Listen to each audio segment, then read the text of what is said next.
zaman yang sesuai dengan firman Tuhan. Kita tidak mengerti tahun berapa, hari apa, yang jelas kita harus mempersiapkan diri dengan baik. Saudaraku sekalian, kita baca dalam 1 Petrus pasal 4 ayat 7. 1 Petrus pasal 4 ayat 7. Kesudahan segala sesuatu sudah dekat, karena itu kuasailah dirimu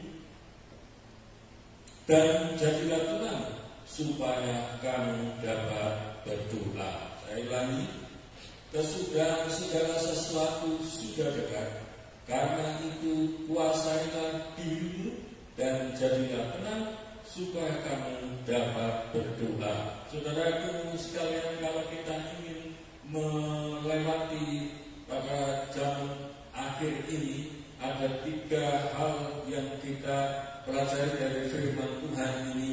Adalah pertama itu adalah menguasai diri. Menguasai diri ini adalah salah satu hal yang diajarkan oleh firman Tuhan. Itu adalah buah dari Roh Kudus, di mana kita diajarkan supaya dapat menguasai diri. Bagaimana kita bisa menguasai diri? Haruslah kita seringkali untuk belajar dari berbagai macam hal yang kita hadapi. Kita dapat mengambil hikmahnya dari persoalan, dari hal-hal yang dilakukan oleh orang lain, maupun kita menerima berita-berita di grup kita atau dari berbagai macam sumber. Kita harus mempelajari mereka. Yang baik itu kita terima, yang tidak baik, yang tidak sesuai dengan firman Tuhan kita sisihkan. Saudaraku, cara yang baik menurut firman Tuhan di sini bahwa kita harus menguasai diri, karena dengan penguasaan diri itu akan menghindarkan kita dari berbagai macam persoalan, dan kita akan dapat melewati masa-masa yang sulit dalam kehidupan kita, baik itu dalam pekerjaan, di dalam kehidupan kita sehari-hari, dalam hidup bertetangga. Semua itu kita harus dapat menguasai diri. Dan saudaraku, lihat bahwa beberapa hari ini kalau di sosmed itu perkataan itu sangat luar biasa pengaruhnya.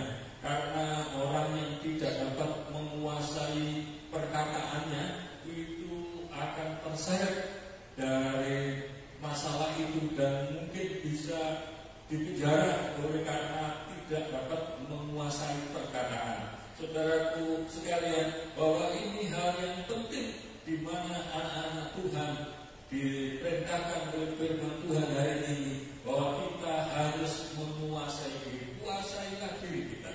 Kalau kita tidak dapat menguasai diri kita dalam tindakan kita, dalam perkataan kita, dalam tingkah laku kita sehari-hari, maka kita akan terbentur-bentur dengan berbagai macam persoalan yang kita hadapi. Saudaraku sekalian, inilah sikap yang diajarkan kepada kita bahwa kita ini harus menguasai diri. Sangat penting dalam kehidupan akhir-akhir ini. Tanpa kita menguasai diri kita, maka kita juga tidak dapat bergaul dengan berbagai macam orang, tidak bisa bekerja sama dengan berbagai macam orang, kita tidak bisa saling menerima satu sama lain kalau kita tidak dapat menguasai diri. Oleh sebab itu, mari kita lakukan firman Tuhan ini supaya kita bisa hidup dengan benar di zaman akhir ini, yaitu kita harus dapat menguasai diri kita. Yang kedua, perintah Tuhan di sana bahwa sikap kita di akhir zaman ini, yaitu yang menentukan itu jadilah tenang. Menurut firman Tuhan tadi itu, hendaklah kita jadilah tenang, bukan kita tenang-tenang saja. Sangat berbeda jadilah tenang dengan tenang-tenang saja. Kalau tenang-tenang saja itu kalau kita menghadapi masalah, persoalan, kita akan merasa cuek, tenang saja. Apalagi bangsa kita sudah pernah dijajah oleh bangsa lain, sampai ada kita punya kata-kata mutiara yang sebenarnya itu menghambat perjalanan kita, menghambat kerja kita, menghambat pertumbuhan bangsa kita. Dengan kata lain apa? Belanda masih jauh. Sederhana sekali, Belanda masih jauh.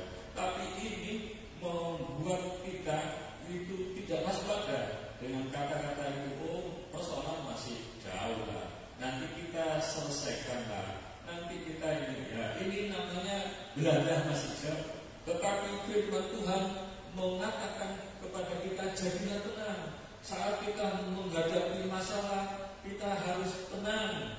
Kalau kita menghadapi berbagai macam hidup ini, dalam perjuangan kita, dalam pekerjaan kita, dalam pergaulan kita, bermasyarakat, Tuhan mengajarkan kepada kita, jadilah tenang. Siapa yang tidak ingin tenang? Semua orang membutuhkan ketenangan. Semua orang itu ingin hidupnya itu tenang, nyaman, tidak ada persoalan, tidak ada gelombang kehidupan dengan tenang. Tetapi saudaraku sekalian, di dalam Tuhan Yesus itu, kalau kita bersandar di dalam Tuhan Yesus, maka kita bisa jadi tenang.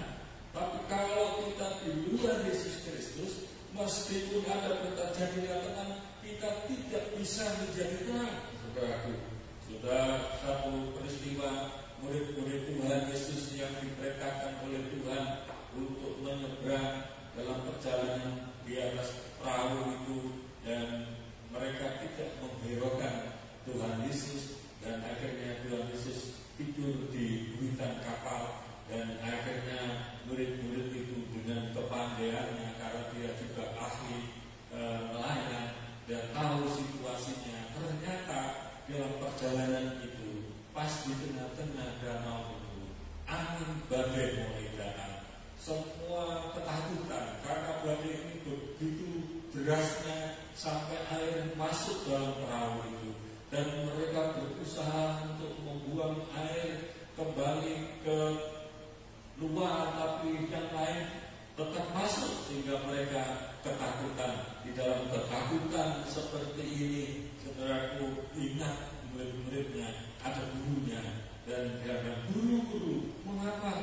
Bangunlah, kita akan binasa.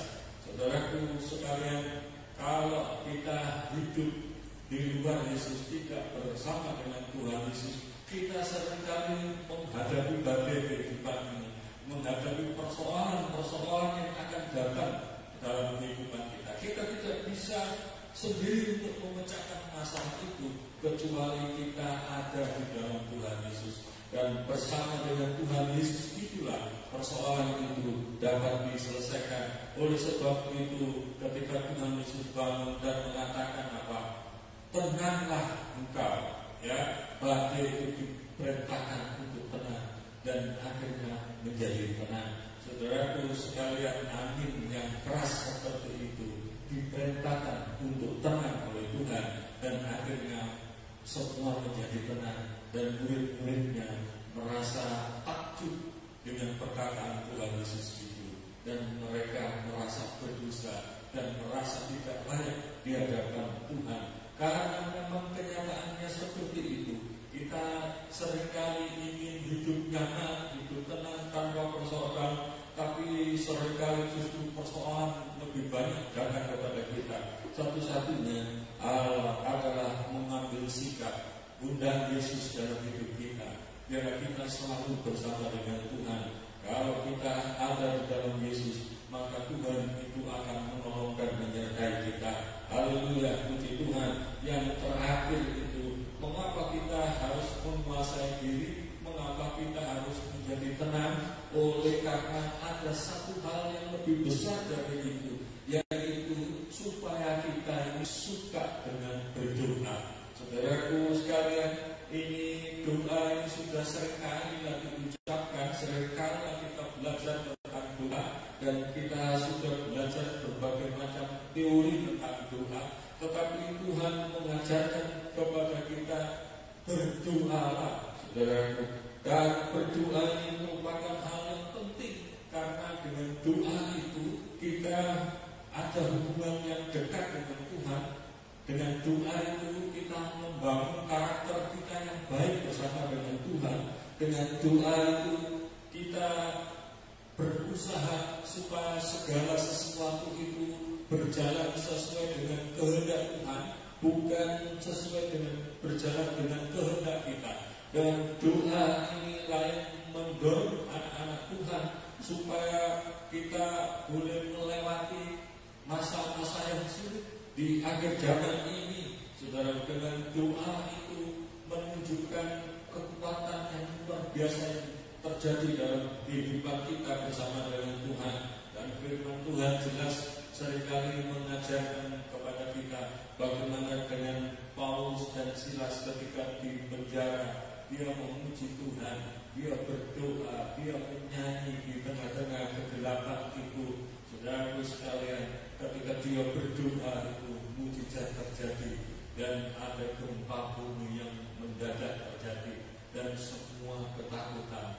Dan bahkan kepala penjara pun mendatangi Paulus dengan Silas, dan bahkan mereka akan bunuh diri dengan pedangnya. Karena apa?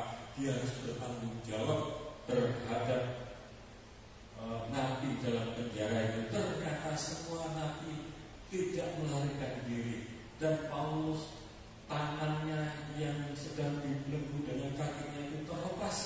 Dan ketika itu menjadi mujizat, justru kepala penjara itu akhirnya bertobat, menyembah, memuji Tuhan. Saudaraku, Petrus mengajarkan kepada kita untuk berdoa, karena Petrus juga mengalami persoalan di dalam hidupnya yang luar biasa perjalanannya, dan bersama dengan doa. Tapi pada akhirnya doa itulah justru memenangkan iman, perjuangan iman Petrus itu di dalam kehidupannya. Saudaraku sekalian, mari kita terus tetap berdoa dalam situasi kita yang tidak menentu. Mungkin kita sedang merosot penghasilan kita, mungkin kesehatan kita sedang merosot, mungkin juga hal-hal yang lain seakan-akan kita semakin sulit dalam hidup ini. Jadilah tenang dan baiklah kita berdoa. Kuasailah diri kita dan jadilah berdoa. Baiklah kita menguasai diri dan jadilah tenang, dan kita harus berdoa. Kita terus serahkan hidup kita ini kepada Tuhan, maka Tuhan itu akan membukakan di jalan-jalan yang terbaik bagi kita. Haleluya, puji Tuhan. Kiranya demikianlah firman Tuhan, dan firman Tuhan ini mendorong kita terus supaya kita mengandalkan Tuhan di dalam kehidupan kita. Mari kita berdoa. Bapa di dalam surga, kami mengucapkan syukur atas kasih dan pemeliharaan-Mu yang Tuhan sudah berikan bagi kami. Biarlah Engkau mengajarkan bagi kami, supaya kami tetap menguasai diri kami, tidak gampang emosional, tapi kami boleh dapat belajar akan firman, supaya kami menjadi tenang, dan kemudian kami terus menaikkan doa-doa kami kepada Engkau, bahwa Tuhan akan menolong kami dan memberkati setiap kehidupan kami, dan Engkau memberkati semua yang sudah mendengarkan firman ini, dan biarlah firman ini boleh menjadi remah di dalam kehidupannya. Terpujilah nama-Mu,